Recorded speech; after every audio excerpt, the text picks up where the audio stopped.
Top quality और consistent performance के लिए सिर्फ सिल्वर पंप नाम याद रखना। तो आप देखिए, रूसी हमलों से दहला है क्रिवरी। ज़ेलेंस्की के होम टाउन क्रिवरी पर रूस ने मिसाइलें दागी। क्रिवरी में एक रेस्टोरेंट पर हमला किया गया। हमले पर रूसी रक्षा मंत्रालय का बहुत बड़ा दावा। रेस्टोरेंट में विदेशी मिलिट्री पर्सनल की बैठक चल रही थी। हमले में 85 सैनिकों समेत कई विदेशी लड़ाकों की मौत का दावा है। क्रिवरी में रूस ने 12 घंटे में 2 बार बड़ा हमला किया। रूस के दूसरे हमले में रिहायशी इलाके पर टारगेट किया गया। कीव इंडिपेंडेंट रशियन मीडिया की तरफ से यह दावा किया गया है। और देखिए, एक और बड़ी खबर, रूस की कम्युनिकेशन फैसिलिटी पर विध्वंसक हमला हुआ है। ऑप्टिकल फाइबर सिस्टम फैसिलिटी पर ड्रोन अटैक किया गया। बदला लिया गया क्रिवरी पर हमले का ज़ेलेंस्की की तरफ से। ये देखिए आप, रूसी बॉर्डर से 700 किलोमीटर अंदर यूक्रेनी अटैक को अंजाम दिया गया। हमले में military fibre optic drone centre को भारी नुकसान पहुंचा है। ये तस्वीरें आपके सामने।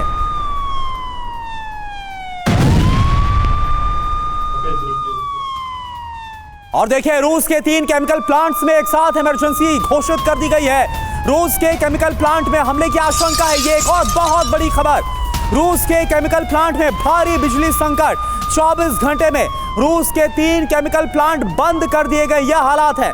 सारातोव बेरेजनिकी में सैबोटाज अटैक की आशंका है। इसके बाद इन केमिकल प्लांट को बंद करने का फैसला किया गया और इसके बाद भारी बिजली संकट।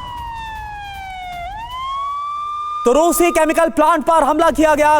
रूस के 3 केमिकल प्लांट्स में एक साथ सैबोटाज अटैक, यह रिपोर्ट के जरिए दावा किया गया है। सारातोव में एक और बेरेजनिकी में 2 प्लांट्स में खराबी आई है। 24 घंटे के अंदर 3 केमिकल प्लांट्स में इमरजेंसी। केमिकल प्लांट में बिजली सप्लाई भी बंद की गई है। सारातोव के JSC एपिटिट प्लांट में अमोनिया लीक होने की खबरें सामने आई। बेरेजनिकी प्लांट के पावर स्टेशन में आग लगने से बिजली संकट पैदा हो गया। और विनोद दत्ता सर, सवाल मैं आपसे ये करना चाहूंगा, देखिए तय ये हुआ था ना कि अगर 1 महीने का कोई सीजफायर होता है, अमल में लाया जाता है, तो इसमें जो ऊर्जा के ठिकाने हैं वहां पर कोई हमला नहीं होगा। लेकिन हो क्या रहा है, रूस एक तरफ हमलों को अंजाम दे रहा है, दूसरी तरफ जो केमिकल प्लांट है वहां पर हमला किया गया। क्या आपको लगता है कि इससे कहीं शांति आ भी पाएगी वॉर जोन में? नहीं, मुझे नहीं लगता, क्योंकि जिस तरह से हमलों में तेजी आई है और जिस तरह से अमेरिका ने सारी जो इमदाद देने से मना किया था या उसने अपना हाथ खींच लिया था, उसके बावजूद भी यूक्रेन इस तरह के हमले कर रहा है। और रशिया भी देखिए एक तरह से इमोशनल टारगेट्स को एंगेज कर रहा है, क्योंकि जो ज़ेलेंस्की का होम्स जो डिस्ट्रिक्ट है, वहां अगर उन्होंने उस पर हमला किया है तो यकीनन एक स्ट्रेटेजिक मैसेजिंग है।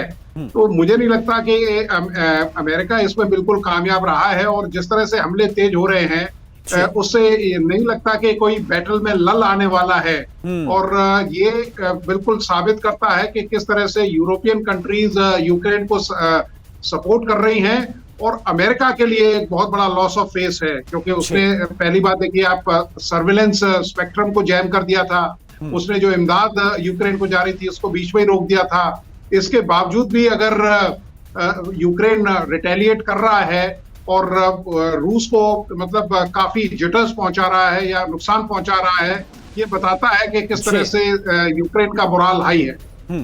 ठीक है विनोद दत्ता सर, इस पर भी बात करूंगा। क्या इसके बाद डोनाल्ड ट्रंप की तरफ से कोई बड़ा और कड़ा कदम उठाया जाए? क्योंकि ट्रंप ने यह भी कह दिया था कि अगर रूस की वजह से शांति नहीं आती, सीजफायर नहीं होता है, तो उसके बाद वो रूस के खिलाफ भी कुछ बड़ा एक्शन ले सकते हैं।